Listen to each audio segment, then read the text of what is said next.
இன்று ஆடி அமாவாசை.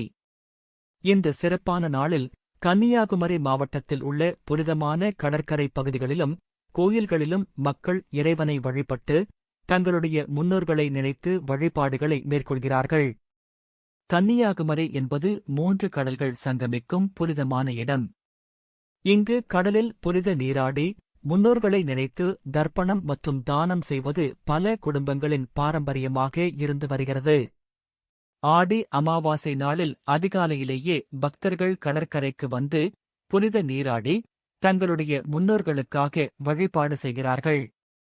குறிப்பாக கன்னியாகுமரி கடற்கரை, சுசீந்திரம், நாகர்கோவில் மற்றும் மாவட்டத்தின் பல்வேறு கோயில் பகுதிகளில் பக்தர்கள் ஆன்மீக உணர்வுடன் வழிபாடு செய்கின்றனர்.